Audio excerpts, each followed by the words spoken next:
अष्टमी, एकादशी, प्रदोष, शिवरात्रि, अमावस्या, पूर्णिमा, इस दिन ये 7 दिवस आपको बताए थे और कहा गया था कि 5-5 दिए लगाना शाम के समय पर, बन सके उन दिए को लंबी बाती का। कौन सी बाती का? जम के बोलो जरा। लंबी बाती का। आपको पहले भी कथा में कहा, लंबी बाती का जो दिया होता है, लंबी बाती का जो दीप होता है, वो दीप हमारे जीवन में वंश की भी वृद्धि करता है।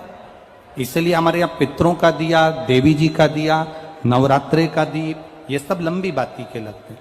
तो लंबी बाती का जो दीप होता है वो हमारे यहाँ वंश की भी वृद्धि करता है, लक्ष्मी की भी वृद्धि करता है, सुख समृद्धि। और अगर मान लो भूल से हमारा कहीं पैसा अटक गया और वो व्यापारी नहीं दे रहा, तो लंबी बाती का जो दिया होता है वो पैसा भी हमारा वापस लौटा कर लाता है। इसलिए लंबी बाती के दीप का स्मरण करें। सावन के महीने में जो अधिक मास पड़ता है उसमें 7 जगह अर्थात 7 तिथियां ऐसी हैं जिस दिन 5 दीप का वर्णन किया गया है हमारे शास्त्रों में। अब बहुत सावधानी से सुनिएगा। पहली है पंचमी तिथि। अधिक मास सावन का जब मेल हो, अधिक मास सावन के महीने में अगर पड़े और पंचमी तिथि आप अगर शुरू की, मतलब आज भी पंचमी है, मान लो आज की पंचमी अगर आप नहीं कर पाए तो अगली जो पंचमी आ जाए अधिक मास के महीने में, आप वो भी कर सकते।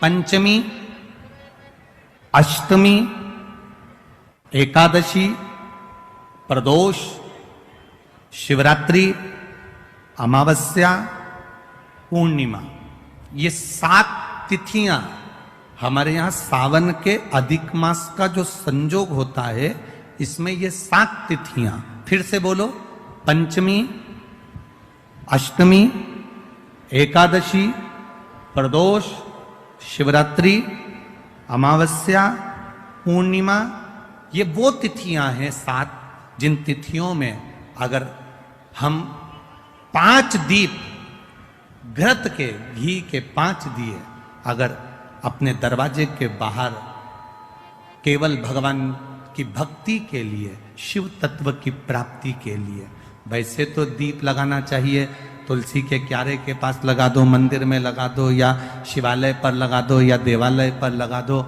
और इस कीचड़ पानी में अगर कहीं ना जा पाओ, अगर पानी वानी बरस रहा है, जगह जगह बहुत पानी है, भले इधर क्षेत्र में इतना ना दिख रहा हो पर अन्य क्षेत्रों में बहुत पानी है, तो कोई ना जा पाए तो भगवान का स्मरण कर कर उन दीप को भगवान के सामने प्रज्वलित कर कर 5 दिए इन तिथियों में, पंचमी, अष्टमी, एकादशी, प्रदोष, शिवरात्रि, अमावस्या और पूर्णिमा, जो सावन के महीने में अधिक मास पड़ता है, उसमें ये 7 तिथियों पर जो 5 दीप भगवान के सामने प्रज्वलित कर कर अपने दरवाजे के पास में बाहर की ओर रख देता है, उसके घर में कभी रोग, बीमारी और लक्ष्मी की कोई कमती नहीं होती, उसका जीवन सार्थक हो जाता है। पर सावन के महीने में अधिक मास के संजोग पर यह होता है।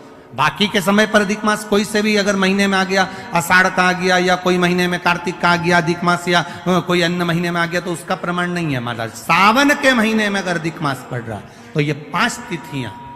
अब कई लोग कहते हैं गुरुजी पंचमी हम 2 लें, 2 पंचमी आएगी, 2 एकादशी का वर्णन आ जावे, तो हम कौन सी? तो यहां एक भी अगर आप कर रहे हो 7 तिथियों में से एक भी अगर ये नहीं कर पाओ तो अगली कर लो, अगली नहीं कर पाओ तो ये स्मरण में रहकर डॉक्टर का पीछा ही नहीं छूट रहा हो, तो शिव महापुराण, विष्णु पुराण और स्कंद पुराण में जो पुरुषोत्तम कथाओं का वर्णन किया गया है, एक आटे का दिया, उसमें 4 बत्ती, आटे के दिए में 4 बत्ती रखें, तिल्ली का तेल डाल लें, थोड़ा सा उसमें सरसों का तेल डाल लें।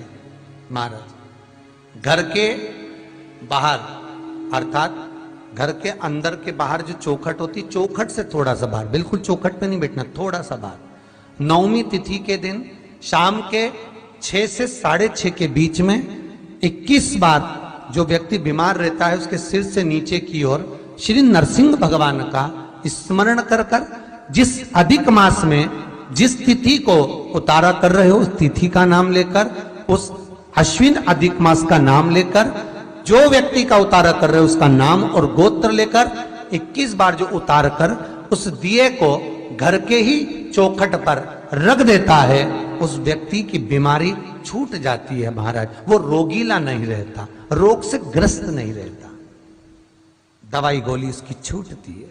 कभी ये डॉक्टर को दिखा लो, कभी वो डॉक्टर को दिखा लो, कभी यहां दिखाओ, कभी वहां दिखाओ, उससे छुटकारा मिलता है। कर का संवाद कर रहा, शिव तत्व कर रहा, 3 जगह पर नारी को पवित्रता का भाव वर्णित कर दिया। अब जितनी माताएं बैठी हैं वो भी मुख से बोलेंगे। पहला स्थान कौन सा बताया?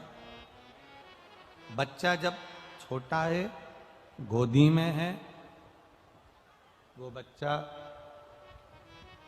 गंदगी भी कर रहा है तो भी नारी पवित्र है। दूसरा स्थान कौन सा बताया? पति की सेवा अगर पत्नी कर रही है, पति सेवा में लगी है, तो वो